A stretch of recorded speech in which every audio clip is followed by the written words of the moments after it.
Era omwoyo n'omugole boogera nti jangu, n'oyo awulira ayogera nti jangu. Naye alina ennyonta ajje, ayagala atwale amazzi ag'obulamu buwa. Mukama we mukisa ekyawandiikibwa kyaffe.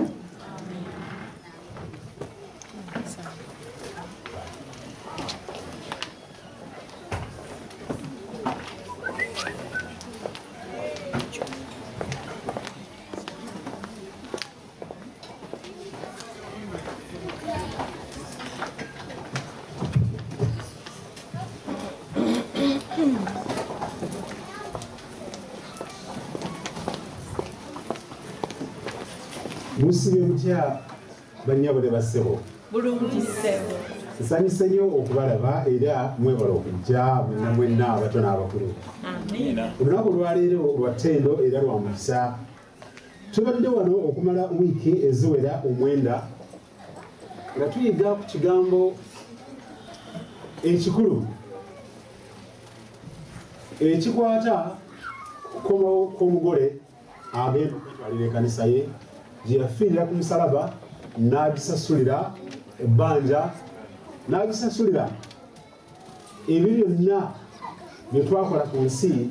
Katonda waffe olw'okufa kwe yafiira ku musalaba n'aba nti ebbanja eryo lye twali tulina okusasula yalisasula. Ekyo nga ffenna tulina okumwebaza olw'ekyo kubanga twali baakufa ye n'afa mu kifo kyaffe. Ababaddewo okumala wiikisi zino zonna 9 tubadde nga tuyiga ku kwagala okw'omuwendo omungi okuli wakati w'ekkanisa ne Kristo eyagifiirira. Ng'okwagala kuno teri kintu ky'oyinza okwenkanankanya n'okwagala Katonda kw'alina eri ekkanisa ye. Ate tolina kintu ky'oyinza okwenkanyakanya n'okwagala ekkanisa kw'erina eri Katonda eyaginunula. Nolwekyo abagenyi baffe weewaawo temubaddeewo, naye ekitabo kye tubadde tusoma The Song of Songs, kitabo ekisinga okuba ekikulu nnyo mu bulungi mu nsi nga kyekitabo ekisinga ebitabo byonna ebyali byakawandiikibwa ebikwata ku mukwano gwa Katonda n'ekkanisa ye. Ekitabo ekyo twalaba tekyogera ku byamaka, era buli lw'osanga omuntu akikozesa ku bigambo by'amaka omanya nti oyo atyobodde ekigambo kyani eddoboozi lya Katonda. Kyogera ku bulungi obuli wakati w'ekkanisa n'okwagala kwa Kristo eyaginunula. Olwaleero nga tuzze ku mbaga tutuuse ku nkomerero ng'ekitabo ekyo kitulaga history byafaayo by'ekkanisa, ekkanisa gye yava gyegenda ne weekoma. Kwegamba olwaleero kafaananyi akalaga nti ekkanisa etuuse ku nkomerero y'olugendo lwayo ku nsi. Nga Katonda azze okugitwala eyo gye yategeka, gyegenda okubeera emyaka 1000 ng'eri ku ssapa celebratinga omukwano gwayo okwagala kwa Katonda eri ekkanisa n'ekkanisa eri Katonda eyagitonda yagisaawo ku nsi kuno. Ekitabo kino kirina chapters 8 era ze tubadde tulwana nazo. nga buli lunyiriri Mukama yaluwandiika mu ngeri ey'enjawulo okusinga ku nyiriri zonna eziri mu Bayibuli. Kiwandiikibwa mu Hebrew poetry, prophetic poetry, nga buli kanyiriri olina okunoonyereza akanyiriri ogateko akanyiriri, chapter ogateko chapter, olyoke ofune ensonga eri mu makulu mu nyiriri ezo. Kwegamba gwe ng'omuntu tojja kuleeta bigambo ebibyo oyingize mu Bayibuli, ebintu by'olowooza. Olina okufuna obukakafu obulaga nti ekyo kyennyini ng'okola otya, osoma kanyiriri ku kanyiriri, wano katono wano katono, okutuuka lw'ofuna amakulu agali mu kitabo kino. The Song of Songs, Song of Songs, essula y'omunaana kutandika ddala ku lunyiriri olw'omunaana kutuusa ku lunyiriri olw'ekumi-n'ennya. Conclusion oba malirira, nga Katonda amaliriza ebyafaayo by'ekkanisa, ebyafaayo by'okwagala kwe ekkanisa ye ng'eri ku nsi kuno, atulaga ekkanisa ye egenda kutuuka etya mu buwanguzi, egenda kutuuka etya mu bwakabaka bwa Katonda bw'agitegekedde. It is an explanation of the plan of how God is going to mature, to prepare his church. Katonda agenda kutegeka atya abantu be ekkanisa ye agituuse ku nkomerero.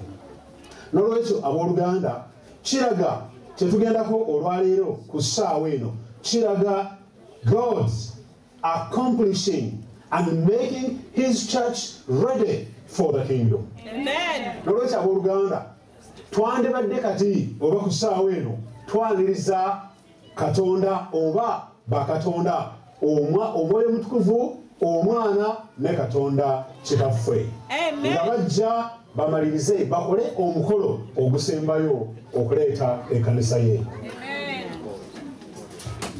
Ng'ensi yonna kakati erinda, ensi yonna ng'egambibwa nti kuba engoma, kubanga Katonda omufuzi w'ensi ajja.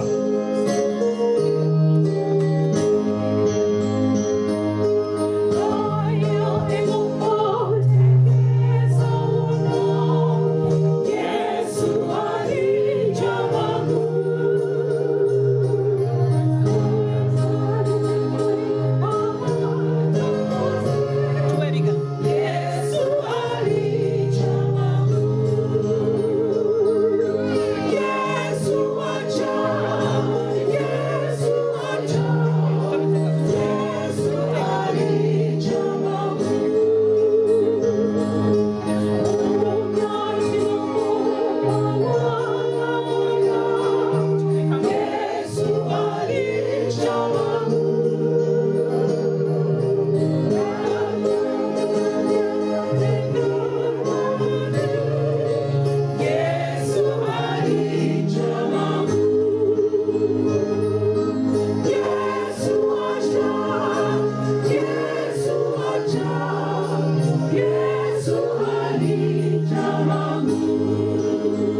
tulina mwannyinaffe omuto era tannaba na mabeere. Tulimukola tutya mwannyinaffe ku lunaku luli lwe balimwogererezaako?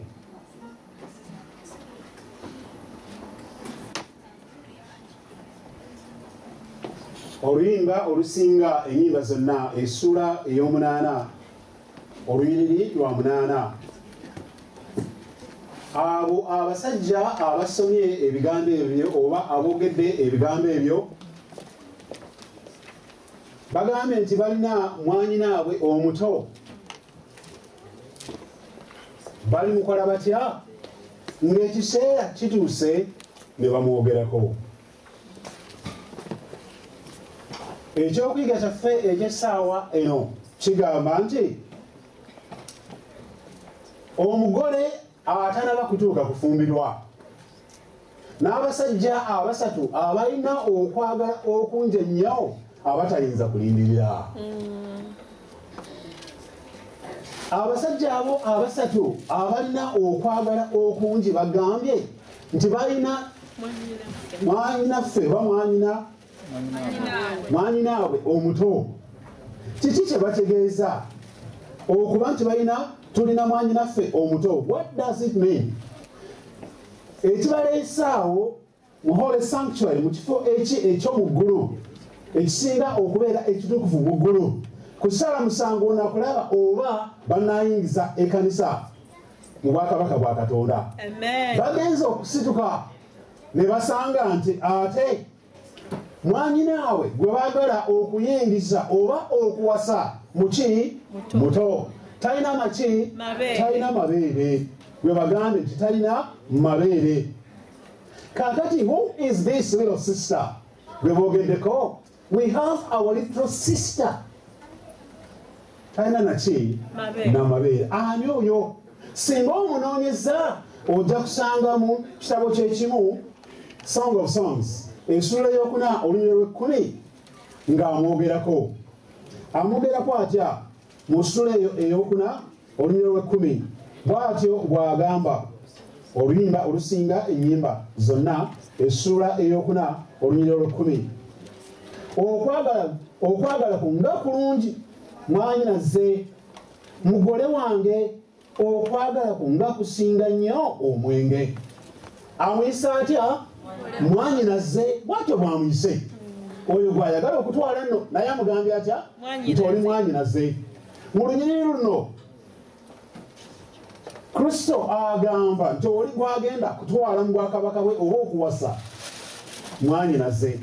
Kaakati nenjagala nkubuuze, lwaki amuyisa atyo gwagenda okutwala? Alina relationship naye? Balina enkolagana? Balina akakwate?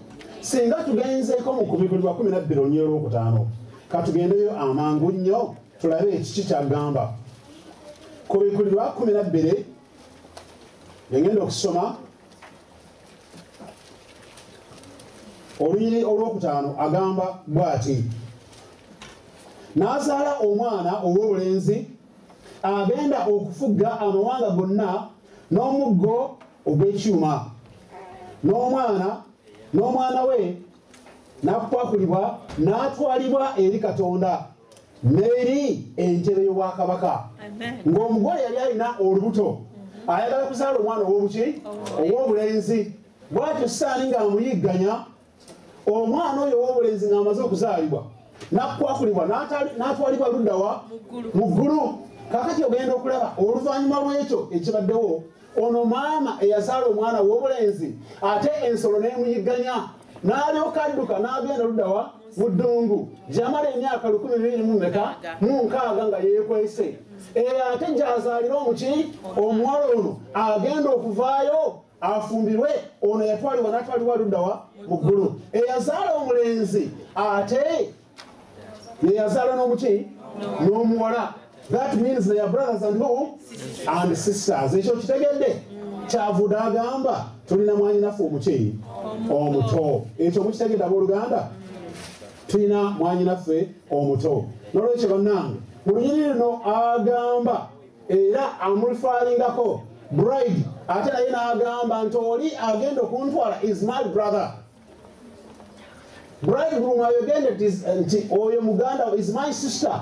Naye singa ate ogenzeeko mu ssula eno ey'omunaana olusooka kutuuka ku lwokusatu agamba nti oyo is my brother antwala. So together they have one mother. Ani ono abazaala our mother Jerusalem, the house of truth. Ekanisa ezaala Kristo n'ekanisa ezaala ne maama azaala ekanisa Kristo gy'atwala is our mother, our universal church, Jerusalem. Kakati abooluganda katulabe ng'ekanisa eno ento si nto naye mwanyinaffe omutono omanyi ebintu ebyensi nabyo otuuka ekiseera ne bikutabula ng'akaana akato koolaba wekati nako kaagala kafumbirwe. Ebyo bibaawo si ekyo bannange. Kakati bayibuli kyetulaga nti n'ekkanisa kati yeetalira kukola ki? Kufumbirwa. Kristo agitwale. Katulabe ekkanisa ng'ejja eri Kristo agyetwalire.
Ekanisa yiyo etuuse mu maaso ga Yesu agiwase.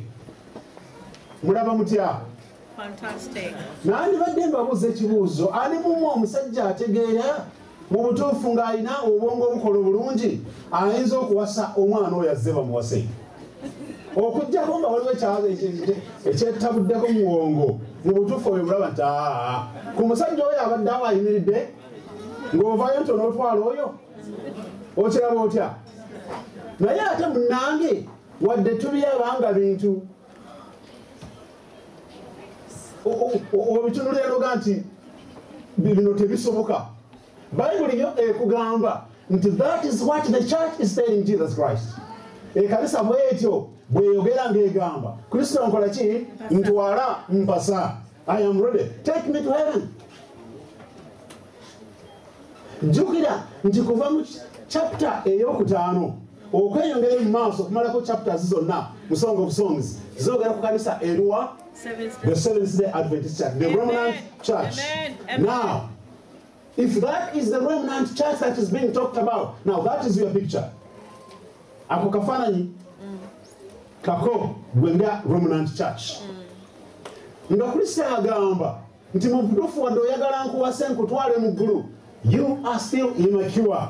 Tonaba kukula, tolina namaki, tolina namabeere. Amabeere kitegeeza amabeere is the sign, is the symbol of maturity. Singa olaba omukyala nga amabeere gafuddeyo nga omanyete oyo mu butuufu atuuse emyaka egy'okukola ki, egy'okufumbirwa, asaana kugenda mu maka. That is the natural sign nti akoze eki, akuze. Naye Bayibuli egambye nti mmwe abagala mugende mu ggulu, you are so immature.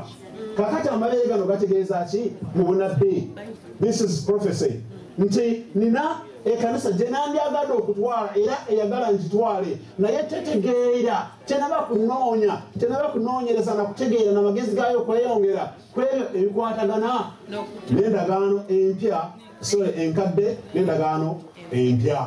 Nga kyegamba nti the seventh day Adventist church, the remnant church, does not yet understand the Old and the New Testament. Is that good news? No. Nga kyagamba nti n'obwofukamira otya n'osaba, bannange tusaba akomewo, olimba kubanga mukyali mutya, mukyali bato, temusaana kuwasibwa. Is that good news? No, it's not good news. No, it isn't. Naye njagala muwulirize bulungi. Kiki Trinity kyegamba obusatu buno, the Father, the Son and the Holy Ghost. What are they saying specifically? Kiki bagamba? Bagambye nti mwanyinaffe akyali atya muto, talina maki, talina mabeere, tategeera ndagaano empya n'enkadde, biki ebyogerwa ku bulokozi, biki ebyogerwa ebiyigirizibwa on the judgment of the living, oba okudda kwa Kristo. We have not come to full realization and understanding of the gospel truth as it pertains to the judgment of the living. Nga kyagamba nti bannange mukyali bato, njagala owulirize bulungi. I want you to understand, okugamba nti mwanyinaffe akyali muto is not deformity. No. Did you understand that? Yeah. Si mulema. No. Kategeeragane bulungi abooluganda. Abampuliriza yonna gy'oyimiridde, wonna gy'osinzidde okuwuliriza ebigambo bino. Agambye nti she has no breasts yet. Nga kyategeeza nti omwana oyo akyakola ki? Akyakula. Temumulaba? Omwana oyo akyakola ki? Akyakula. Naye linda ku katonotono, yakubabuuza ekibuuzo, and it is very important. Omwana oyo akyakula. Tagambye nti omwana oyo mubi. Did you hear that? No. Tagambye nti omwana muki? Mubi. No. Tagambye nti ekanisa yange mbi. Tagambye nti ekanisa yange ewenyera. Agambye nto terina maki? Terina mabeere. Awo njagala okwatirirewo eri abantu bangi nnyo abanyooma ekanisa yaani, ekanisa ya Mukama, ne baga nti ekanisa eyo era ffe twagivaamu ne tukola bweti noti. Tagambye nti ekanisa ye oba mwanyinaffe tagambye nti ali Babuloni. No, sikyayogedde. Are we together? Yes. Agambye ekigambo kiri kimutoka nti muki? Muto. Ogwo gwa musango okubeera omuto. Oyo mwana alina omusango okubeera omuto. No. Okujja kuba tolowoozesa bulungi. His church is only immature. Are we together? Ekanisa ye gy'ayagala okuwasa nto buto. Only. Is not deformed, is not corrupt, is not bedouin, is still young in the understanding of the gospel. Yes. Did you get that? Yes. Now let's make another step forward. Another step forward. Njagala mbabuuza ekibuuzo. Omwana ono omuto asobola kukola ki? Asobole okukula. Ayagala okufumbirwa. What can she do? Ng'olina akaana ko akawala akato. Kayinza kukola ki kakule? Katuuke ku ddaala ey'okufumbirwa. Eriyo ki? Kayinza okukola? No. Buli dayogedde awo maama. Kulinda. Okulya buli. That's all. Praise the Lord. Akaana ako kyakalina okulya. Maama ng'afumbye nga kalya. Maama ng'afumbye nga kalya. Ogenda okulaba nga kakuze, nga bino bidde eno, nga bino bidde eri. Nti omwana akuze. Abadde akola ki? Abadde alya buli. That's all. Did you understand that? Yes. Kristo kyagamba nti ekanisa yena okukola kulya buli ng'eryaki? Kigambo kya Mukama ekimumabeere ameka? Abiri. The Old and the New Testament. Yes. Eri abagamba nti ffe endagaano enkadde eyo munnange Katonda yagijjawo olimba Bayibuli ekugambye nti gwe okugenda mu ggulu olina okubanga endagaano empya n'enkadde zonna ozikola ki ozibalansinga ebbeere no lino likomere lino tekuli oyo bagamba nti ali deformed alina ebbeere limu era Bayibuli yakyogereko nti oyo alina ebbeere limu oyo tujja kulindakwa n'eddala likole ki n'eddala likule. Are you seeing the truth here? Yes. Are you seeing the messages here? Amen. She can only wait and eat the word of God, and then she will mature. Amen. Are we together? Yes. A normal child has only to cooperate with the parents. Omwana ng'afumba emmere singa maama afumba emmere oba dada afumba emmere omwana n'agaana okulya guba musango gwani Gwa mwana. naye ye Katonda agambe nakuwa amabeere ameka teganaba kukula bwe gakula ng'okoze ki toli deformed toli babylon toli corrupt toli confused, you are only immature. Is that all right? Yeah. And that is the state of the Seventh Adventist Church. Yeah. Just immature. Just immature. Abooluganda njagala mutegeere bino ate abasajja abo abasatu bonsatule babuuziza ekibuuzo nti tuli mukola tutya ku lunaku luluwa Bali mwogerezaako. tuli mukola tutya njagala olindirieko listen bayogedde batya babuuziza ekibuuzo bayogedde batya Mukola tutya mwannyinaffe. tuli mukola tutya munanyinaffe ku lunaku luluwa Bali mwogerereza. olunaku Kristo lwayimirira mu kisenge kisinga obutukuvu n'ayogera ku kanisa nga lutuuse okujoogerako is invite the judgment of the living into the courtroom. Ekiseera ekyo nga kituuse ng'ekanisa tenakula tulikola tutya. They are asking themselves, what shall we do? Ng'ekanisa eyo gye twagala naye ng'ekyali nto ng'ekiseera kituuse okusala omusango gw'abalamu kubanga gye tubadde gye tuvudde twalabye nti omusango gw'abo abaafa from the first man Adam oba Abel gwatandikibwa mu 1844 gwatandika okukola ki okusalibwa abaabaddewo naffe nga tubala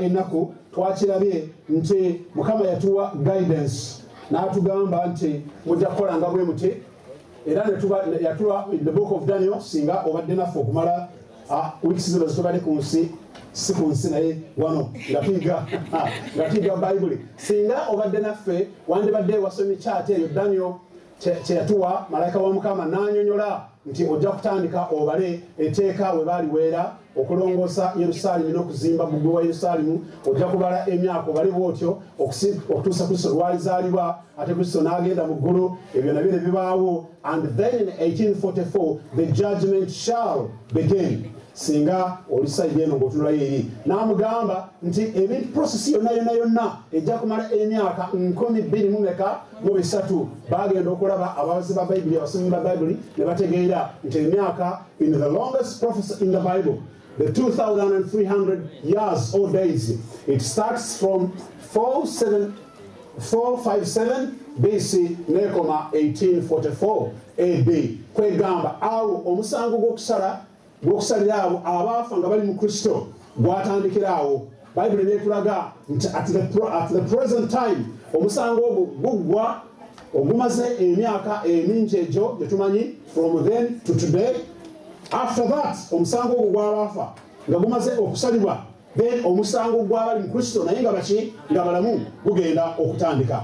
Kyebabadde babuuza abo nti omusango guno ogukwata ku balamu abali mu nsi abaagala Kristo nga gutuuse okusalibwa nga stage etuuse kooti ng'eri set, ate bambi ng'abali mu kanisa omwo tebanabeera batya tebanakula. Ate ffe tulikola ki? Now, I want you to come back to your senses now a little bit because I'm going to show you something. Amen. The day is coming. Akaseera katuuse era katusembedde ffe mu myaka gino gye tulimu ejensi in this generation. Omusango gw'abalamu abakyaliwo mu nsi muno gutandike okusalibwa ludda wa mu ggulu. Naye bakatonda babuuziza the Father, the Son and the Holy Ghost, tulikola tutya? What do you read in that? Kikyosoma mu ekyo, what do you get? What do you decipher from that? Kiki ky'ojjamu? Bagambye tulikola tutya. Did you understand that? Did you hear that? Baani abalikola? Baani abalikola? Omwana ono kitaffe omwana ono wayina otukuvu be bamanyi ebikwata ku mwana ono ebimuganya okukola ki okukula. Bagambye nti oyo omwana ekiseera nga kituuse nga tanaba kukula ffe tulikola ki? Did you hear that? What does that say to the Remnant Church? God will take control. It is very true that the Seventh Adventist Church is not ready. Singa ombuuzizza era singa obadde oyogera nti Kristo akomawo enkya nja kugamba nti no olimba kubanga nkumanyi you are not ready. Era naawe omanyi I am not ready. Are we ready? No, we are not. Mu mateeka ga Katonda, mu kukuuma sabbiiti, mu nyambala yaffe, mu kulya kwaffe, mu kuyambagana kwaffe, mu kwogera kwaffe, we are not ready. Everybody knows it. Because woyingira mu kanisa muno mwosanga obukyayi, mwosanga obuyombo, mwosanga eŋŋambo, gospel wa buli kika omusanga ludda wa obutategeeragana, obutayamba buli kinoomu, buli omu kuba nti yeefaako n'ebibye ne famire ye biri muno in this church. Not so? Obukyayi n'obusi bwandi bamu mu kanisa eno, n'obwenzi bwandi bamu mu kanisa eno, n'okumenya sabbiiti mwekuli, n'okusinza ebifaananyi mwekuli, n'okusinza sente ziva eisitaani mwekuli. Era singa owuliriza ku radio ojja kusangayo aba Seventh Day, abakadde b'amakanisa n'abapasita b'amakanisa abagenda ewa sitaani ne bajjayo sente bakole bizinesi munda y'ekanisa muno. How can that church go to heaven? The church is not ready. Mwosanga obukyayi obwa buli kika mu kanisa eno gy'olaba. Nojjanga olowooza nja kufuna emirembe mu kanisa ntuule mpulize ekigambo kya Mukama ne balyoka bakukwata bakukwagula ennyambala bakukwagula enviiri ne bakukwagula amaaso laba engatto laba omukazi ebyekabalagala tubimanyi yava eno munnange n'akola bino n'osanga noga bannange nze naddukira wa neekweka ludda wa buli omu yeefaako in this church. Eriyo abeemanyi nti babbeeyi abakyala ab'ebbeeyi abalungi abaami ab'ebbeeyi abalungi eriyo abo abato bataba abawansi abatolowoozebwanga nako. Ekanisa eno mwosanga abakyala bakuba amasimu n'akuba amasimu 20 phone calls. Akubira munne n'akubira Saara n'akubira Tomu n'akubira naye eriyo oyo atagenda kufuna n'emu esimu mbweti kuva eri church member beemanyi. Is that not true? That's very true. N'okuba amasimu n'omubuuzaako ojja kusanga ng'essimu yo eriyo church member mubatize amaze emyaka 10 mu kanisa nammwe tomukubirangayo n'akasimu n'aka n'olyoka okyalira mwami Sali n'okyalira Jimmy n'okyalira oli n'okyalira ono ayo abo batakyalibwanganako nze tebankyaliranganako at all. Nenge eriyo tebavaayo Saabiti olweggwa bakasibira wooli, Saabiti olweggwa bakasibira wooli, nze wange nze nasibwako mbwa. Yekanisa egenda ludda wa okwagala kwa Kristo kwayagala kubeere mu kanisa ye tekunayingiramu. The church is not ready. Ekanisa eno gy'osanga bw'otandika okubuulira eriyo abasengejja ebyo mbikiriza ebyo sibikiriza biri bituufu bino bikyamu eriyo nebiyoobulagata nze ebyo sijja kuwuliza. Muno mu kanisa mwosanga conflicts za buli kika. Salvation ali atya ate bano bali bwe bati eriyo n'abagamba tebananga omusaayi gw'esitekola ki tegumala ne balyoka badda ku mazzi n'akunywera akadomola k'amazzi agende ludda wa Katonda yagenda kugenda ku musalaba afe nga amazzi tegaliyo. N'alyoka kugamba enkoko ezo munnange bw'ozirya togenda kukyuka ate ennyama eyo bw'ogikwatako togenda kubeera wooti. Olowooza nti fenga tunaalyanga ebijanjaalo? No, embuto zaffe tezifaanagana. Naye nenkubuuza ekibuuzo nti olowooza Yesu bwe yaleeta ekikolego ku nsi ng'amaze okwonoona yakolimira nte zokka n'embuzi zokka? Ovakedo n'azirekayo n'ennyaanya n'entula. Ekanisa eno is not ready at all. Is not ready. N'olyokola abakyala abambazi abajja okusinza n'atuula bulungi munnange n'omulaba ng'anekedde. Gomesa akoze eki? Gomesa akubye naye musisinkane ku Mande omusange Exford Sakasi nga gano gali gati galiwe n'alyoka kujjira mu kanisa ayambadde bulungi ali n'omulaba naye nga munnange ebyayambadde naye bimuswaza agenda okutuula bw'ati nga wanaasika wale wanaasika eri nodde mwebuuza wavudde wakange ebyo tobiraba. You didn't see that?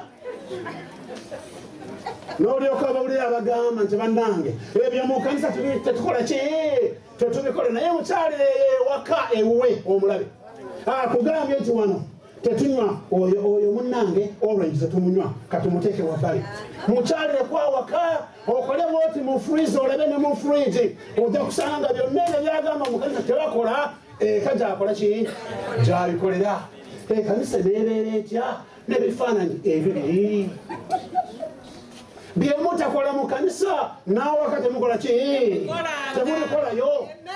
bw'otugamba mu kanisa wano tetulya nyama tetulya magi temuleeta byenyanja nkukyaliddeko pasita nkufumire akanyama k'embuzi oba ak'ente. pasita bw'osanze mu kanisa bw'atuusawowo n'akyuka. The church is not ready. If you are ready, standard gyetubasanzeemu wano mu kanisa nandibadde nkusuubira nti emmere gy'olya ebyokunywa by'onywa wano mu kanisa bwe ndi kukyalirako awaka byendirya byendinywa. Yesu n'agamba nti omuwala omulabye talina amaki talina mabeere tanategeera ali double standards. Standard eno osanga ndala standard eyo osanga ndala.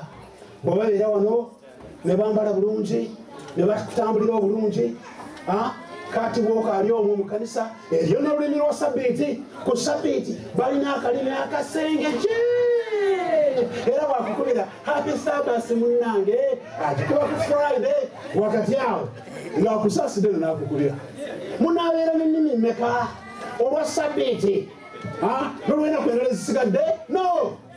Yesu n'abagamba nti you are not ready. There must be uniformity in my church. Amen. Here and at home. Amen. Amen. Abooluganda Yesu bw'atyo n'agamba nti ekanisa yange teri etya. He is not ready. He is not ready. He is not ready. The character of the Roman church. Ekanisa eno erindirira okudda kwa Kristo eteekwa okuba erina empisa ezisaana mu maaso gaani mu maaso ga Mukama.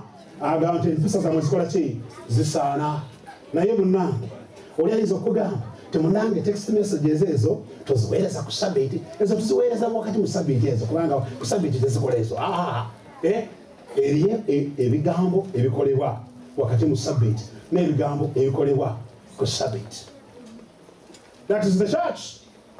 And the church is praying, bannange tumulinda je atutwale mu ggulu. You are not ready. Don't even say it because you know you are not ready. Baba tukakola mulimu gwa Mukama ne mugamba muguwagire ne basooka okujjaayo ne basikayo oba etaano ng'akuyambyeko oba change 10 cents £1 bw'asikayo naye bw'agenda kukola ebintu ebiki ebibye n'alyoka atandikira mu mutwalo akola omulimu gwe awaka mu gwa Katonda aweerezayo pound emu ng'akuyambye. And he's ready for heaven. What kind of church is this? The remnant church. You must be willing to accept the truth. Kubanga mujjukira Bayibuli yatugamba ffe tetusoma Bayibuli etusoma. How then shall we become prepared? Ng'ebyo tubitegedde tubiwulidde era nga mwe mubimanyi nti temuli ready. You are not. Wetunuleko ensi yonna ekyakuliko. Tunula enjala z'olabe. Tunula ku mimwa olabe. How are you dressed? Singa omuntu akusinkanye ng'olina ab'ensi anaategeera atya nti gw'oli wanjawulo. How can they tell? Is there any difference nga mufulumye ne mugaga tugendeko mu London tutambatambule omuntu agambye nti bano abantu banjawulo naye bannange laba entambula laba endya laba enyambala. They are very different. Are we any different? No. We are the same. We are the same. Now the question is, how shall we be prepared? Tulyetegeka tutya? Answer. How then shall we be prepared? Where is the power that can prepare the church? What must the individuals do and what must the church do? Uganda, everyone, what should they do? That's the most important question. How shall God's people live in the days of the pledge when Jesus is not sitting for them to plead for them? Abantu bamukama bali bafuna batya obuwanguzi ne bawangula selfishness ne bawangula gossip, pride, love of the world, worldliness in them, wrong actions, the love of money and love of self. How shall we overcome? Is the question. How shall we overcome? Shall we anyway overcome? Tuliwangula kyekibuzo kyembuuza. Ebibi byolebe bingi ebikwetolodde buli lwofuluma bwoti gyokoledde ng'oli mu kibi, gy'otambulira ng'oli mu kibi, birowoozo byo biri mu kibi, amannya go gali mu kibi, obufumbo bwo buli mu kibi, endowooza zo ziri mu kibi, kubba bubbi. How shall we overcome?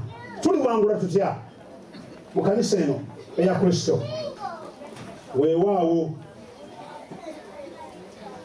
mwabawulidde nga babuuza ekibuuzo, what shall we do?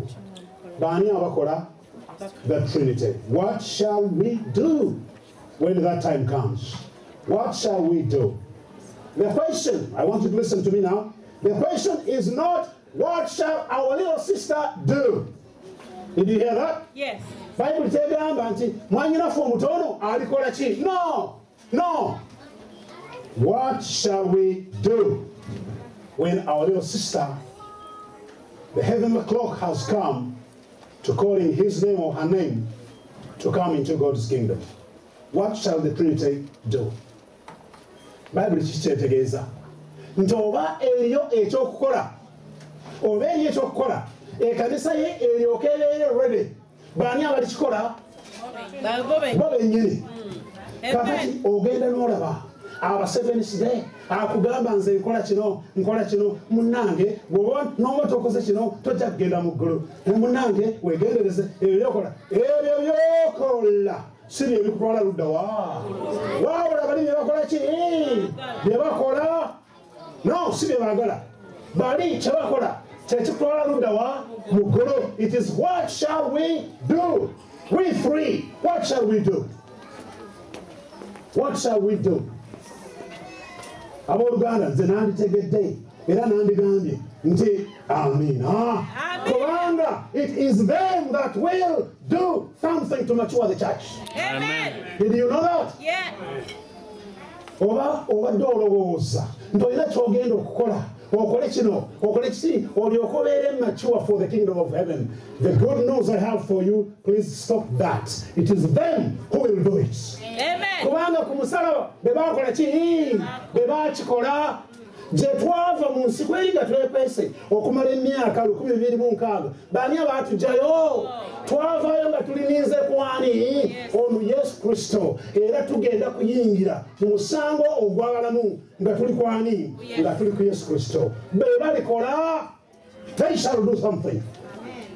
Ekyo kikuweereza essuubi bw'abadde asula ng'ogezaako n'otereka obusente kimu kya 10 n'otereka n'obulabo n'otereka Katonda mukolereyo ki? Kamugulire akatebe nkatwale mu kanisa, kamugulire akasapiki nkatwale mu kanisa, kangende mu effort asobole okusiima olimba.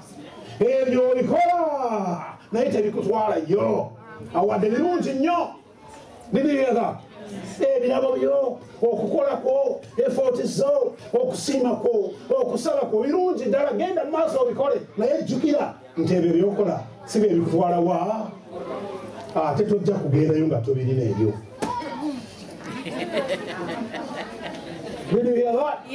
Oba gwobadde olowooza Dr. Jim abitereezezza kubanga agambye ebirabo kimu kya 10 kwata sabbiiti tebijja kuntwalayo, tojja kugendayo nga tobirina. Lwaki? kubanga abaana ba Katonda babeera beesigwa, babeera baki bawulize ne bakola ebyo emirimu emirungi tebagikola bafuna obulamu obutagwawo, babufuna dda, ekibanunula yakibawa naye olwokuba nti bawulize ne bakwata amateeka ki kubanga bamukola ki agamba nti obanga munjagala munaakola ki tagama nti munjagale mufuna obulamu obutakola ki agamba nti mundage nti munjagala. Just show me that you love me. Are we together? Yeah. Katubeyo. Song of Songs. Katubeyo wali. The question is, what shall we do? Bani abagenda okukola? The Trinity. The Trinity, not you. Ngekyo tekigambo tulekera byebadde okola. Eri abo abagamba nti bannange ekanisa y'abasevensidde efusegeera yafuuka Babuloni, ate munnange ndowooza tugiveemu tugende Moravian, ate tukyuseemu tugende olimba. Ekyo twalaba mu kanisa, ekanisa kyekola si ekinunula si ekitereeza ekanisa ya Katonda. Ekanisa ya Katonda agitereeza ye Katonda yagikola ki eyagitondawo eyagisaawo. Did you listen to that? Ekanisa ya Seventh Day ebadde nga representative nga mutume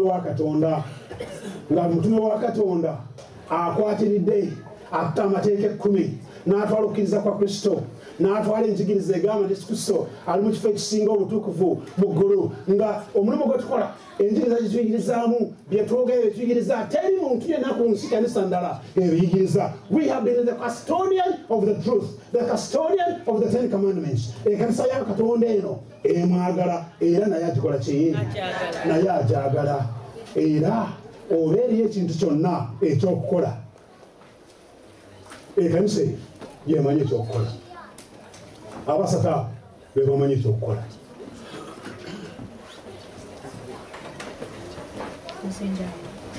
Obanga bbugwe tuli muzimbako ekigo ekya ffeeza, era obanga luggi tuli mubikkako embaawo ez'emivule. Amina.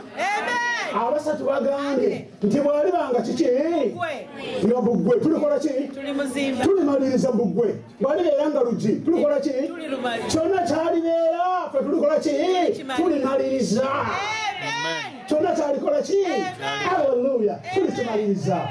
Abooluganda nga tulinda tulabe kiki ekanisa kyeri. Njagala owulirize na kino munnange, njagala kiwulirize.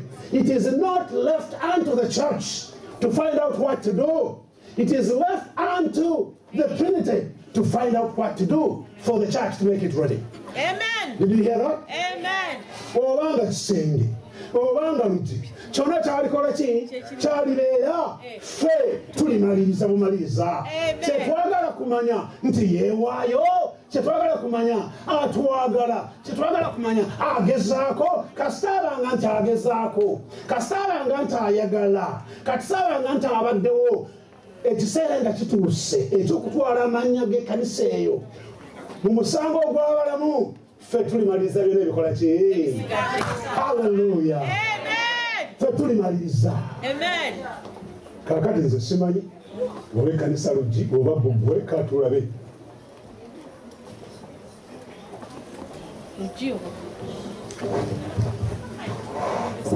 Nze ndi bbugwe n'amabeere gange galinga ebigo byako, nemba mu maaso ge ng'omuntu alabye omukisa. Amina. Agambye nti ki? Nze ndi bbugwe. Agambye nti ki? Eyo ekkanisa mweyogedde agambye nti ye bbugwe. Nze ndi bbugwe. Tujja kunoonyereza.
Haleluya abooluganda. Amen. Kristo ekanisa yamugambye nti nze ndi bbugwe. N'olwekyo ekanisa Kristo n'avaayo ajjanirize. Bw'amala okujaniriza twasoma abaaliwo nti omukyala bw'afumbirwa atwala erinnya yo yamukoze ki? Amuwasizza. Kyovudde olaba Yesu abadde ayambadde ekigambo ekigamba nti nazza the holiness unto the Lord. Kyavudde addira enkofiira ye ng'emulaga nti ye butuukirivu bwa Katonda n'ajambaza omuki omukyala oba omukazi oba ekanisa ng'agamba nti olwaleero bw'amala okutwala ekanisa ye nti ekanisa ye efuuka obutuukirivu eri ani? Eri Katonda. Katugende mu maaso abooluganda.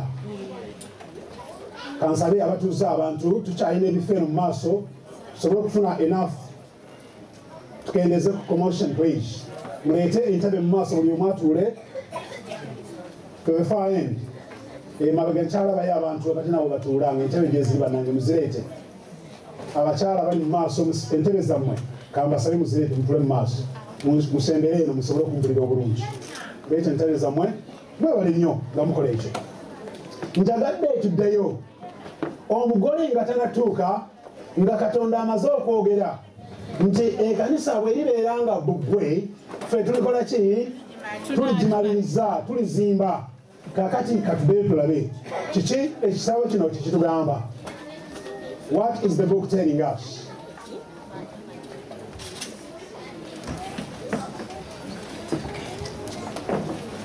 Quietness please. Abatuuze abagenyi bange buli omu mufunire entebe wabeewo obutebenkevu obumala. Na katudde ku kigambo ekanisa kyeyogedde ekyogedde ng'eri ku nsi neyanukula Katonda abadde agamba nti ekiseera nga kituuse bwe tulisanga nga ekanisa bbugwe tulikola ki? Tuligimaliriza ne tukisimbako ebyetaagisa byonna. Katugende finishing the work. Katudde tulabe ku bigambo ebikwatagana n'okumaliriza omulimu gw'ekkanisa ya Katonda. Nja kubatwala mu kitabo ekya Zakaliya essuula eyokuna olunyiriro lw'omwenda. Essuula eyokuna Zakaliya essuula eyokuna olunyiriro lw'omwenda agamba bw'ati: emikono gya Zerubbaberi girirasiza ennyumba eyo era n'emikono gye girigikola ki? Girigimala. Emikono gye egyagitandika okugizimba ate egyo gy'emikono egirikola ki? Egirigimaliriza abooluganda. Ekyo kitegeere nti ekanisa ya Mukama tekweraliikiriza n'osula nga teweebase n'olwala pressure si bw'ogitandikawo eritandikawo alina emikono egyagitandika girigikola ki? Girigimaliriza. My friends, the church will be finished not by our power. Si mikono gyaffe, si maanyi gaffe, naye amaanyi gaani? Amaanyi ga Mukama. It is him who started it. Nolwekyo togamba nti tujja kubeera strategists, theologians, administrators tebalimaliza omulimu gwa Katonda. Katonda atugambye nti omulimu gwe yagutandika, omulimu gwe yagusaawo, era emikono gye gye gyagutandika egyo emikono gye gimu girikola ki? Tuyinza okubeera technicians, tuyinza okubeera strategists, tuyinza okubeera church planters ne tuskininga mu skiningi yaffe nga bwe tulaba, naye jjukira ekyo kyokola si kyekimaliriza omulimu gwani? N'olwekyo teweewaana n'ogamba nti twakola kino twakola kiri twakola kino. Gamba Mukama yatuwa amaanyi n'atukozesa kino, omulimu gwe ne gulyoka gukola ki? Nga mu ekyo twetaaga okubeera n'okukkiriza, kubanga watali kukkiriza, without faith we cannot appease God, we cannot please God. Katugende ku lunyiriro lw'omwenda tugenda mpola. Watugambye nti if she be a wall, yagala nyonyola ekintu ekyo kubanga oyinza okuba totegeera kivaawa n'olyoka oteekawo enjigiriza ezizo. If she be a wall, we will build upon a palace of silver. Bible bwegamba nti bw'alibeera kisenge tulizimbaawo palisi eyaki? Eya silver.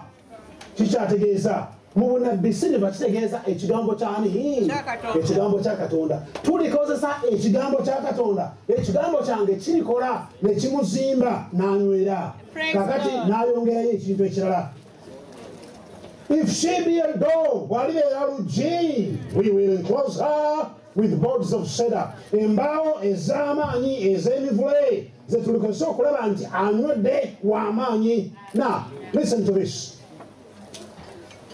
Ekanisa ya Mukama ng'erina cooperation okusaayo omwoyo okolagana ne Kristo ajja kukola kyasobola kyonna kyonna asobole okutuukiriza ebyetaagisa ne character n'entunula n'enywera nga eyo kyayagala etwale ekanisa mu bwakabaka bwe.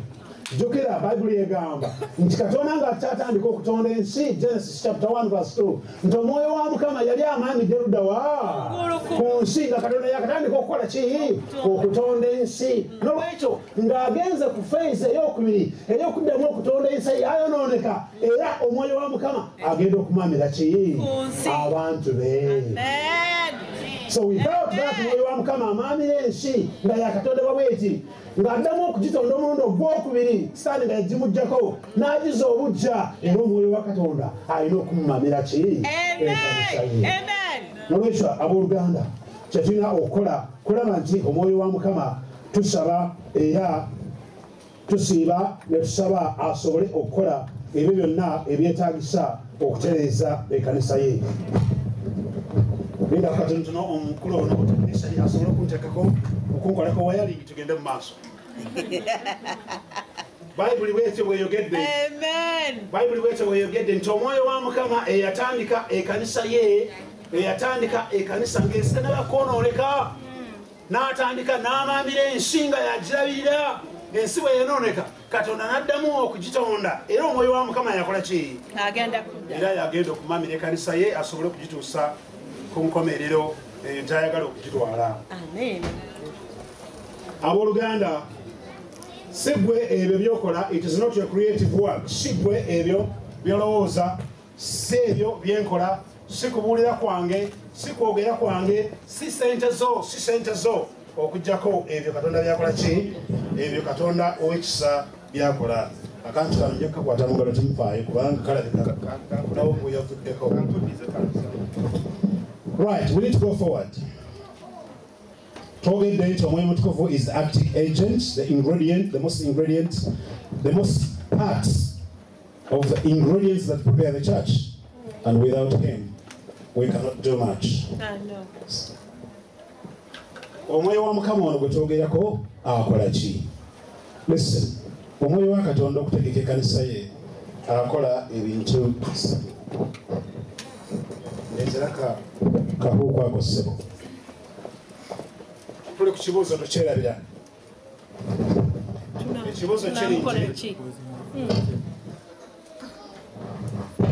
Ekibuuzo kiri nti omwoyo wa Mukama akola ki? What does the Spirit of God do? Number one, atuggyako okufaanana n'ensi nga bwefaanana. Amen. Earthliness. Atuggyako okufaanana oba okwefaananyiriza n'ensi nga bwefaanana. Akokubiri, alaga mu bantu be ekifaananyi kya Katonda omulamu. Hello? Okay.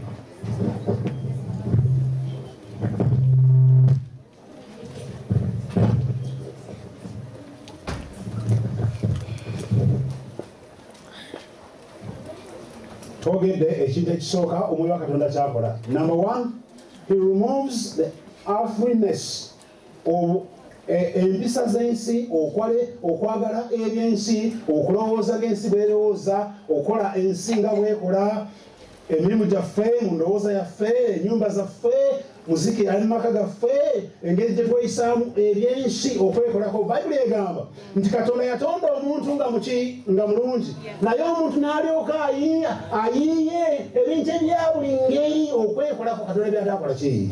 Byatamutonderako. That's earthliness, ebyensi okubeera nti omuntu bw'akutunulako talaba njawulo wakati wo n'abantu b'ensi. Ekyokubiri ne twogera, he reveals the image of God, the character of God in the church and in the church members. N'alaga empisa Katonda ze yalina okwagala, okufaayo, okuyamba, ekisa ebyali mu Kristo. Omwoyo guli ogwali mu Kristo ne gulabika nga guli mu bantu abali luddawa abali mu kanisa ye. Bwe tuba nga tulabawo enjawulo, Kristo yeeyisanga bw'ati, yasaasiranga, yalumirirwanga balina enjala, n'ayambako ku bano abalwadde n'awonya, abali bokka n'abakyalira, nga tasosola mulangi, si b'enganda ze, naye buli omu. Ekyo nga tekinaba kutuuka mu bulamu bwaffe. Then we have not reached the time of revealing the character of Jesus Christ. Omwoyo wa Katonda nga azze, obuntu obutulimu, okwerowoozaako, okweyagaliza, okutafa ku bannaffe, ab'enganda zaffe, osangayo abantu abatafa ku neighbors at all, abatafa ku b'enganda zaabwe. Kasita yeemalira omwana we gwazaala, ne maama amuzaala, ne taata amuzaala, ng'abasigadde twalyanga nabo n'abalekera eyo kubanga tebimukwatako. That was not the spirit in Jesus Christ. Yagambanga ng'olina essaati bbiri nga mono talina, ng'otwalako n'omukola ki, n'omuwaayo. Naye ojja kusanga b'ekkanisa bano, bannasabbiiti bano abakuma olunaku olw'okusanvu, ng'alina garage, ng'alina wardrobe, ejjudde nga ku kyalo waava eri omwana talina blanketi egula kusimba ebitaano ez'e Uganda, naye ng'ali awo alaga nga bw'abeera e Bungereza nga bw'ali obulungi. Tulyoka tuzimba zikalina, ne twerabira abali emiriraano, alina ennyumba ng'enkuba emutonya buli lwetonnya nga amazzi gakulukuta mu nnyumba ye nga tosobola nakugulira bbaati. Buli lw'ogenda n'otika ennyonyi n'ogitika, esanduuko n'ogitika nga byonna byemmwe, ali emuliraano notagamba kantu aliyo essaati zino, eriyo abaana bannamwandu bamulekwa gye bali, esanduuko eno kangula ebintu bye batwalire. Ekyo tekikijjukira, tujjukira abo twazaalibwa nabo. Empisa za Kristo ziteekwa okulabikira mu kanisa eno, alyoka agambe ekifaananyi kyange kiri mu baali, kiri mu bantu bange. Akasembayo ku Mwoyo Mutukuvu asobozesa ekkanisa ye, n'asobozesa abantu be okubeera n'amaanyi n'obuvumu n'obwagazi n'okufuluma nga bwe yalina ekisa ekingi, n'ava ku ntebe ye ne yeeyambula obwakabaka bwe n'obugaga bwe n'abusuula wansi, alyoke atukirire abo abali ewansi ennyo abajjeyo. Naffe tujja kufuna ekiseera, tujja kutuuka ku level bwe tuweerayo ebyaffe byonna. Tujjeyo abantu baani? Abantu ba Katonda, tubalage okwagala okuli mwani, okwagala okuli mu Yesu Kristo. Naye abantu bano abayingira, abafuluma, abali ku nguudo ewaffe e Buganda gye tuva, gy'ova Eidinda, gy'ova eri e Masaka, nga tebalabanga ku kwagala kwa Katonda, nga bwe kyobagamba mukume Ssabbiiti, mubatizibwe mukwate amateeka, banaalaba batya? Nga tebalaba ebyo ebirungi ebikuvaamu. Bibaagaza ani?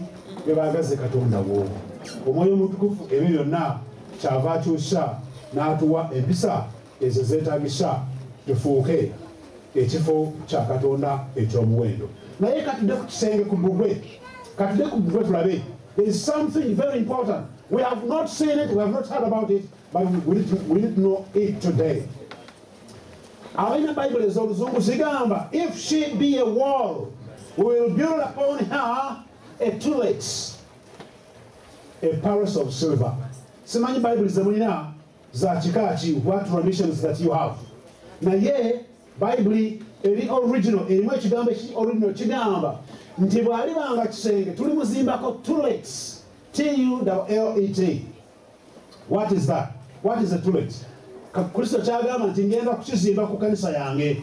What is that? Abali ku slides, maybe you have seen it. Tezimu olwaliro. Sorry about that. Why? Lwaki Kristo agamba nti ekanisa yange nja kukizimbako akantu ako? What is that? Ng'ekanisa ejja kutuuka ku maturity, ng'etuuka ekiseera weneebeera nti eri strong, kino kye kigenda okubaawo. Katonda kino kyagenda okukola. What is a tullet? A tullet kyali kyakulwanyisa ky'amagye agedda kyegakozesanga.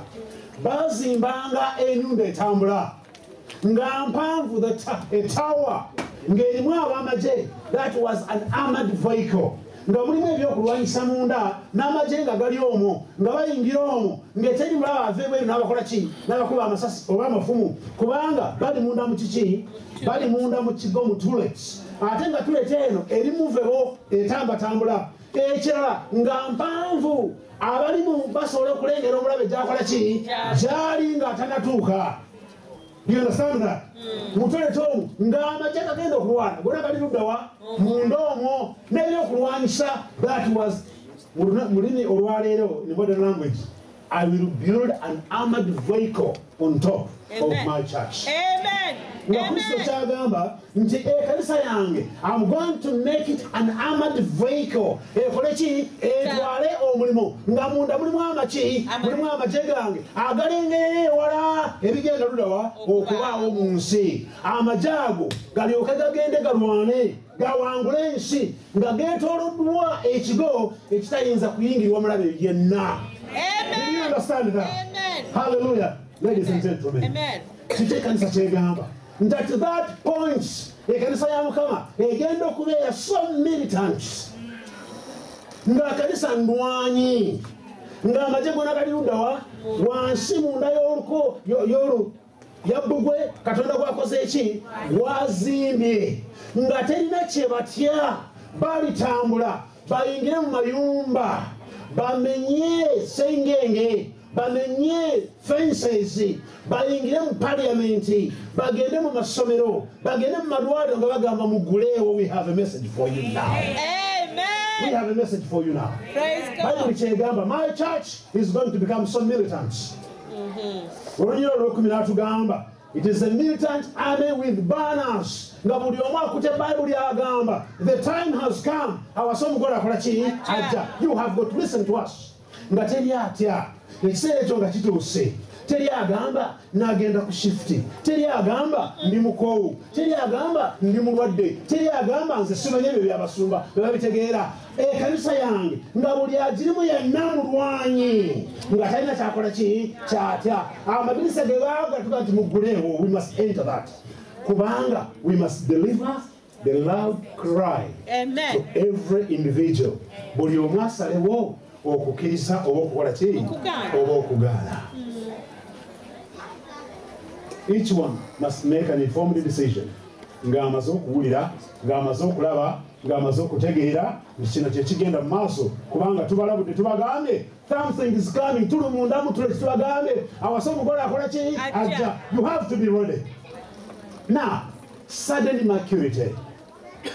Tubadde awo nga Yesu kampani eno ng'egamba bwalireera nga bbugwe ndi muzimbako ekigo mwagenda okulwanira.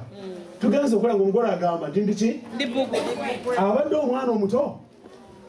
Do you see that? Abadde omuto ku ssaawa eyo afuuse atya afuuse mature. Did you see that? That transition was so quick. Lwansonga nti okukula kw'ekkanisa kugenda kubeera so quick nga gwe tokiraba tokitegeera. Ekkanisa gye bakyogerako nti nto kasakula ya Katonda ekola ki etuuka. The church will be matured suddenly. Amen.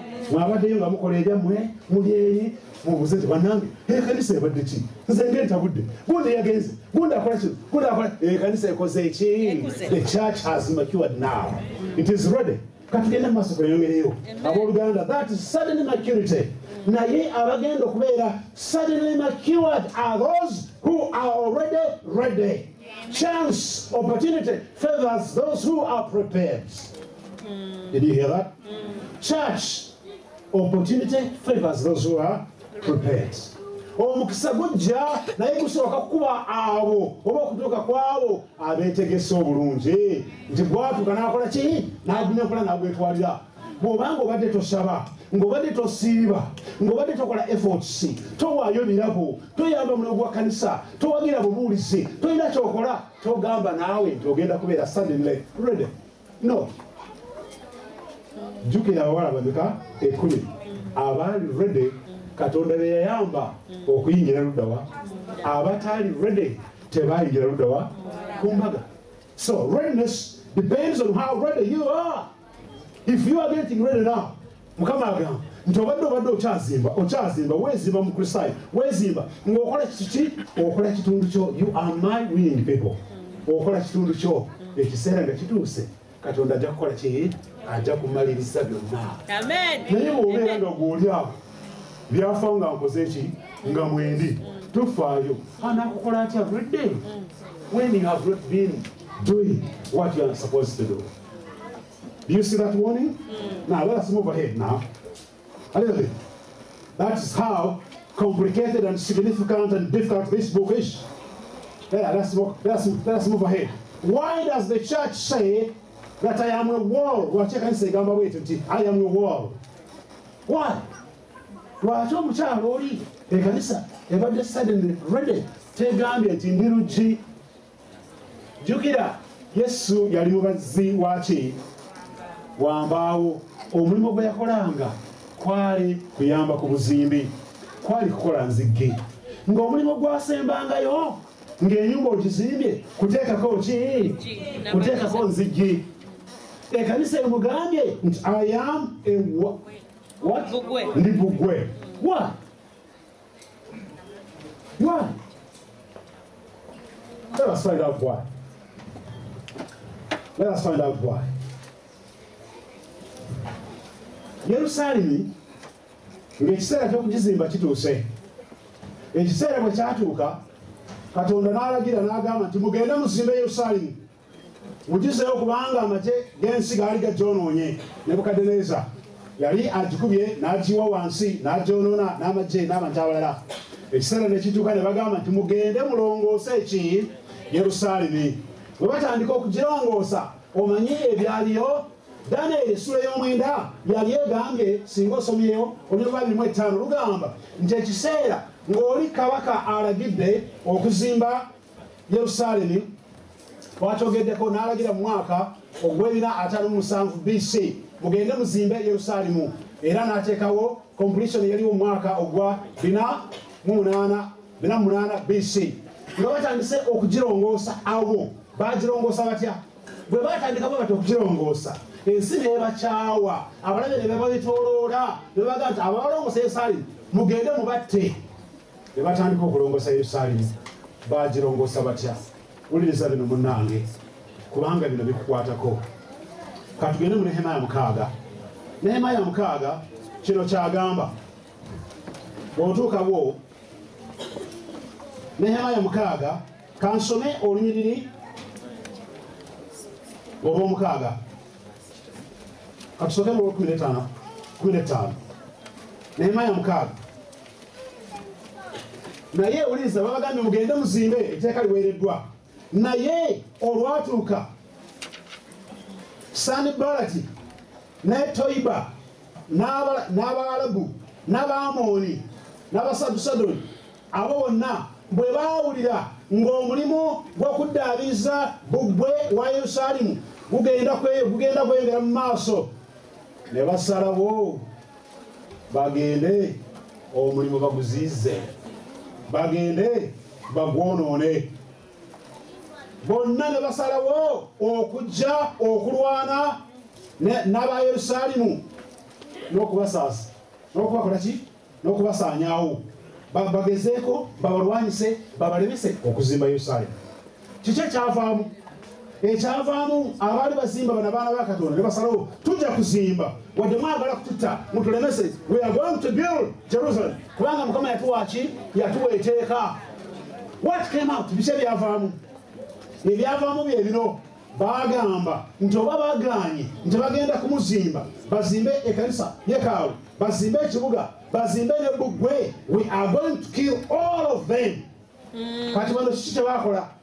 Kyebakola munnange kyekino.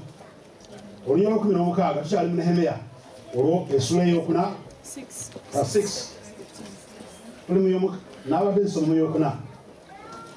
y'okuna kansome olunyiriri olw'16. Awo olwatuuka okuva mu biro ebyo n'okweyongerayo ekitundu eky'abaddu bange ne bakolanga omulimu ogwo n'ebitundu, ne bakwatanga amafumu n'engabo n'emiteego n'ebizibaawo eby'ebyuma, abakulu ne babanga enyuma yaabwe bali nga basaba. Olwokumi n'omusanvu, abo abaazimbanga bbugwe nabo ab'ekikanga ekikungu n'ab'ekinaga, buli muntu ng'akola omulimu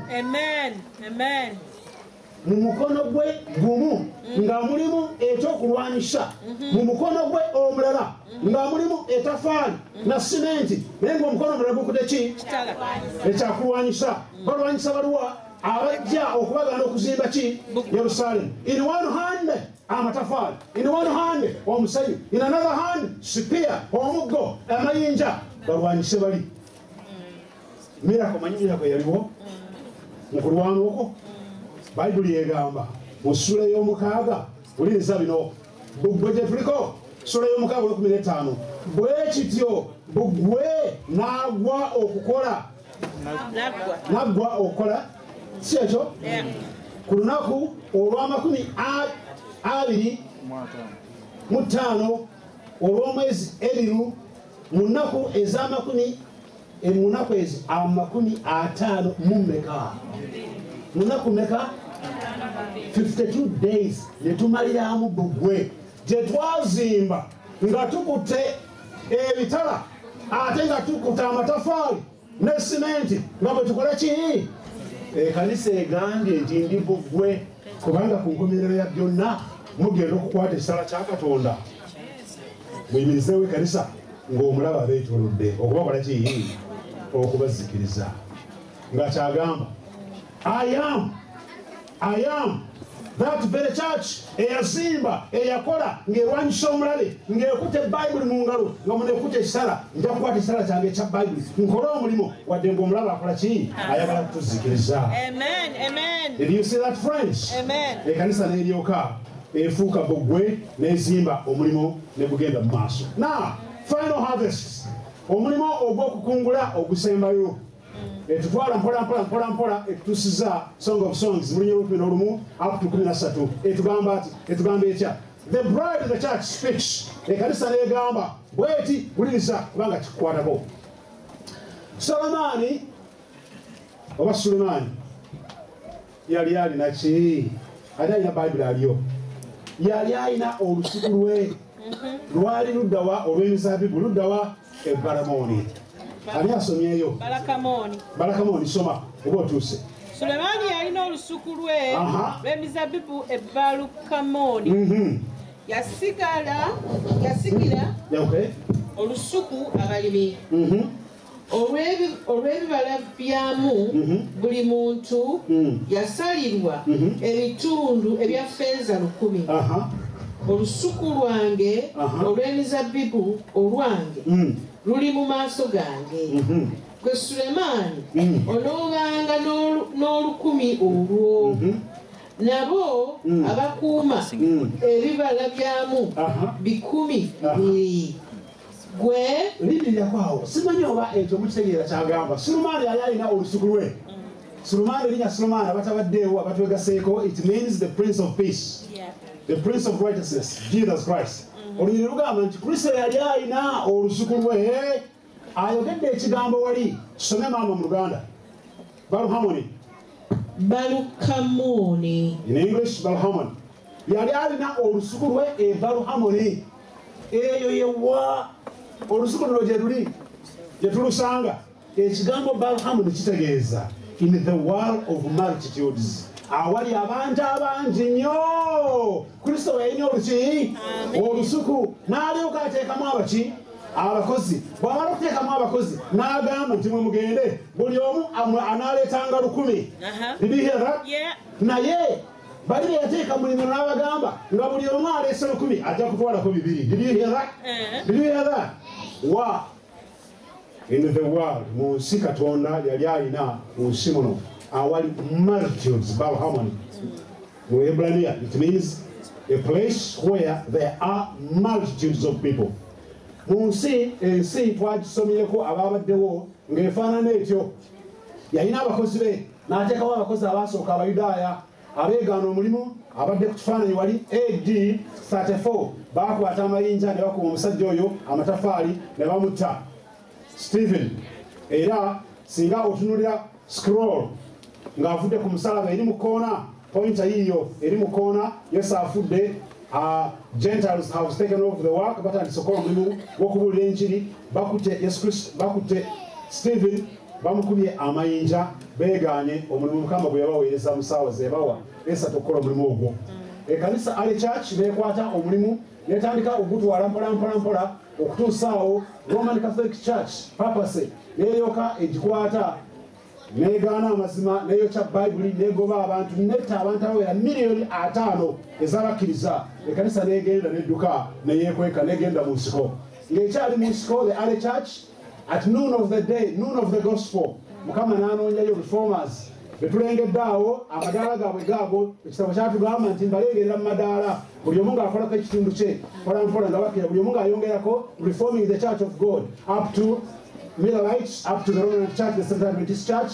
Ne bakola omulimu gwabwe. Reformers tebaamalayo bintu tebaamalayo mulimu nga Mukama bwe yali abagambye kubanga baasigala nga tebategeera mateeka ga Katonda bagateebula. Bakuuma Sunday yatandikibwa wano Roman Catholicism ne beerabira nti amateeka ga Katonda gagamba munaatukuzanga ki Sabbaiti. Reformers ne bamala essaawa zaabwe 3 omulimu gwa Mukama n'aguteeka the Roman Church from the Millerites here.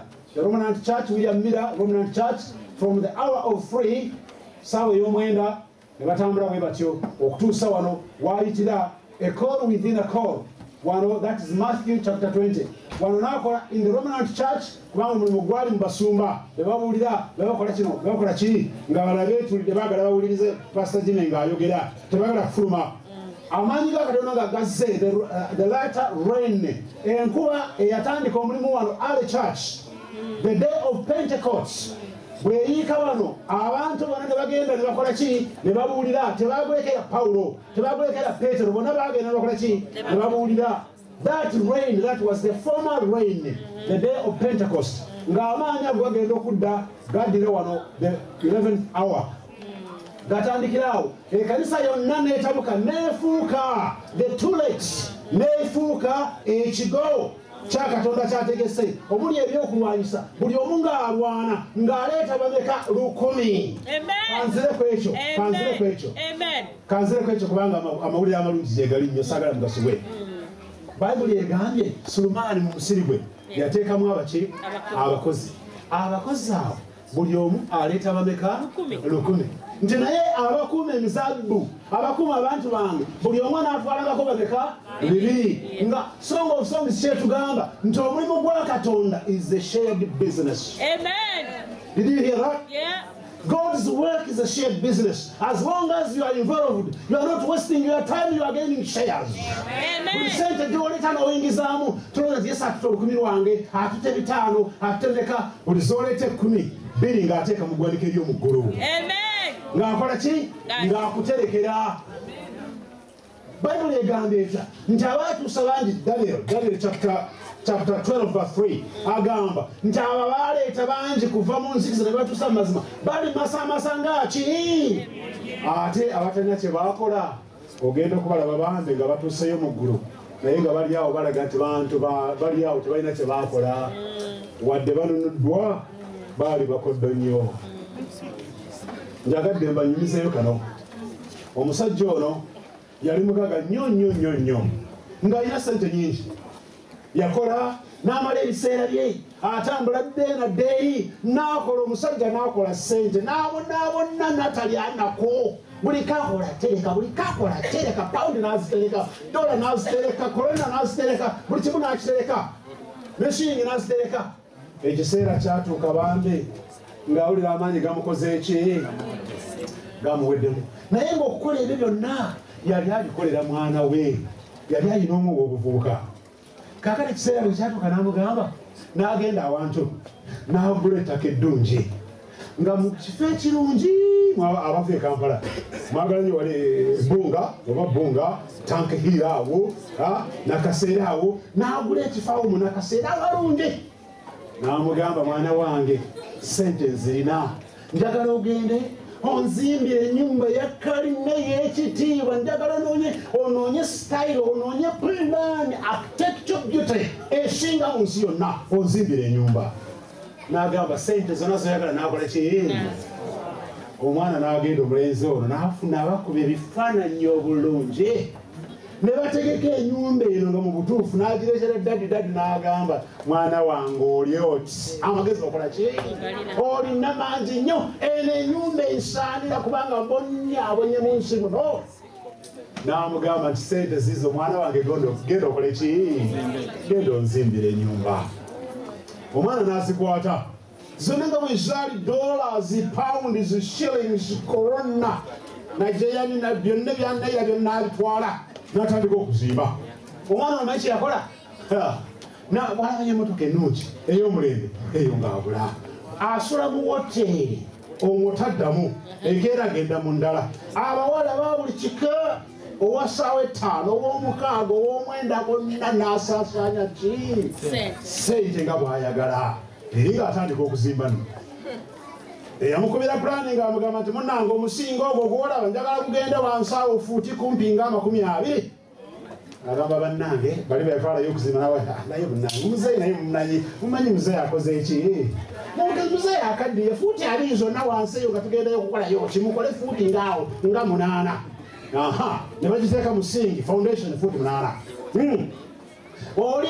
tekyenjina yamugamba nti munnange bwe munaabanga mumixinga concrete ne cement mukole bwe buti mukole akasawo kamu ne kalayi 3 z'omusenyu nate amatafaali njagala mugooke bulungi mulabe nti gali so adi gakumala myaka 15 n'agenda okugula amatafaali kubanga gebayita obulungi beyi eriruddawa ey'obulungi ati bannange ate ago gammeka nti ago kubanga tegayidde bulungi ago tujja kukeereza kwetafaali limu lya 10 ate ate gali agayidde obulungi 10 ate agwa muzeeyi naye ayagala ebirungi ng'abulaga nagabeeyi etya entono bw'atuuka ku simenti nebatabula enkoko danga ti bannange oyo simenti kalayi emu ya simenti muteekemu bbiri ez'omusenyu mukwate kalayi emu ya simenti muteekemu ekalayi 10 ez'omusenyu nga batandika okuzimba nga bazimba muzeeyi yali amugambye nti bw'otuuka ku ppira bweti muno mu kisenge teekamu emitayimbwa 6 eminene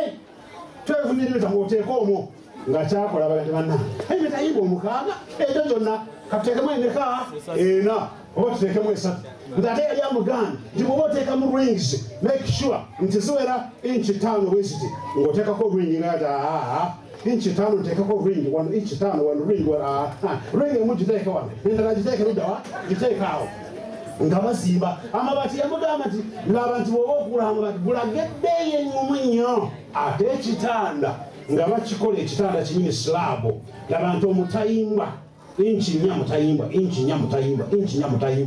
n'akolemu ebitayimbwa ekyo bannange inchi 4 mutayimbwa naga kakati kyokola kola fuuti 2 ono mutayimbwa tumaliriza ennyumba kaka namugamba nti njagala nga ogikube penti etereere bulungi amabati yali amugambye kala njagala ogagule gagavule mu factory gagalina kala yaago enungi eya green gejimeka ezo tunazisomola ezo sente zonna ng'agenda eri mutonyinyira ng'agulayo penti ng'agula ebibaati bino ebya geejo eya wansi ennyo esembayo obutonotono emala emyaka 13 yona neewumukamu ebituli ng'agula ng'agisingako penti bulungi muzeeyi yali amukoze ki amugambe ng'agenda ewa dadi ng'amugamba nti omanyi dadi ennyumba nagimaze enti etukula dadi ng'agenda ayita abantu mikwano gye gyonna beyazundanga nawe yakolanga yali musajja wa bizinesi w'amaanyi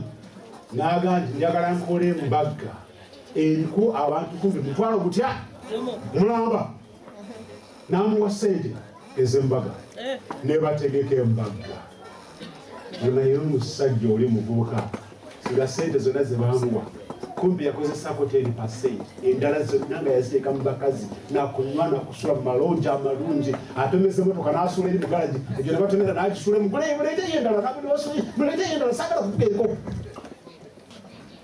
akati abantu ne batuulanga bwe mutudde bwe muti muzeeyi najja n'atuulaawo essaawa y'okuwa speech ekoze eki etuuse n'agamba nti mikwano gyange mwenna mwebala okujja bannange mundabye mu nsi muno mazemu emyaka 7 tukola bizinesi mbonyaabonye nze nga nsula seebase nsiiba seebase nkola ssaawa 4 teri tulo naali nkolerera mwana wange ono kubanga mukola ki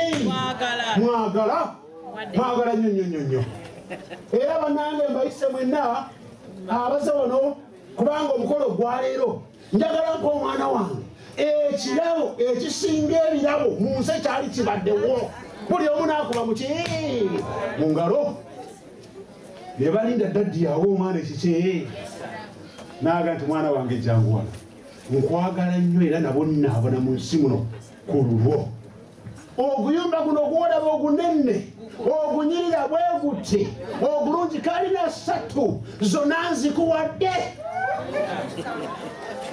zonna nzikoze eki nzikuwadde bagenda okulaba omwana ng'akola ki ne bagamba bana ekirabo kimusanyusiza nagwa nekisooka wali omwana buli omu naakuba ekiki ne badda ku nnyama ne balya ne banywa ne basalya obanga omwana bamuwadde ki ekirabo ekiri worth millions of pounds n'akaaba ne beebuuza what's going on kale olweggulo taata nayingira akamotoka ke nakola ki n'agenda omusajja watu olwokuba yali amatidde kyeyagaliza omwana we akikoze eki n'alyoka yeebaka abagenda okukonkona teyakola ki teyaggulawo ng'agenze afudde omwana n'azuukuka ne bamanyi ne munange olweki agaguddewo wadde oli mukukaba olw'ekirabo kyeyakuwadde ekirungi daddi yakoze eki daddi yafudde naye weesimi yakulekedde kiki ekyomuwendo kiri naga nti wowe bannange mundeke enyumba eyo tejja kumala mwezi tejja kumala mwezi kiki n'alyoka aleeta abapangisa n'ayingiza abapangisa wayita mwezi ege ebi ng'akuraka eva luddawa waggulu ng'etuuka mu ttaka abantu nga beebuuza what is going on here obaita architecture engineer n'agitundako n'agamba nti ennyumba eno mugiraba mufulume immediately is not worth living in, destroyed. Omwana afiiriddwa kitaawe afiiriddwa sente zonna talina kyalina kitaawe agenze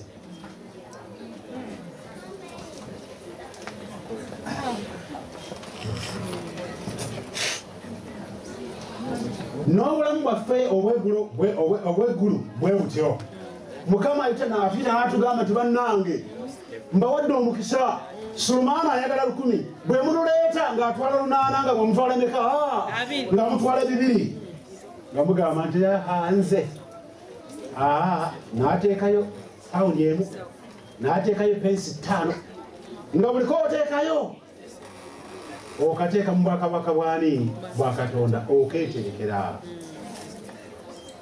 naye bamumwe muffe tugenda kutuukayo. We never kept there anything.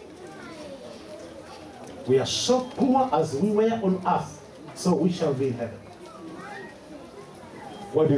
Tujja kulwala tujja kubeera kintu kyonna kitubuzeeko Mukama ajja kufuwa mu kisaaki naye nga kiraga how mean we were on earth. Nga bwe tulowooza nga bwe twogera nti tumukola ki tumwagala. Sulumani yateeka abakozi be mu nsi buli omu amwagaza aleete 10 ku 10 olwo it is a shared business akuteekerako shares ezizo mu ggulu naye n'akola ki n'atwalawo ezize buli bantu b'oleeta nga Mukama ajjawo ababe n'akulekerawo ababo in the bank of heaven. Amen. Amen. Ekitabo ekyo katutwale bwekityo kale katugende towards the end of the chapter. Nolwekyo abooluganda, it is up to you to invest with God. Kulaba nti okola omulimu gwa Katonda n'ogukola naye oba n'ogumulekera. Now we come to the loud cry, chapter 8 verse 13. Agamba atya katutuuke ku kuyita okw'omwanguka okw'amaanyi okusembayo mu nsi yonna. Mu chapter 8 olunyiriri lwa 13 bw'atyo bw'agamba bw'atyo bw'agamba gwe abeera mu nnimiro bano bawuliriza eddoboozi lyo. Damumaamu kasome kuza tabakawulidde. Gwe abeera mu nnimiro. Ani abeera mu nnimiro? Gwe. Ani? Baffe you. Ffe tubeera mu nnimiro y'ani?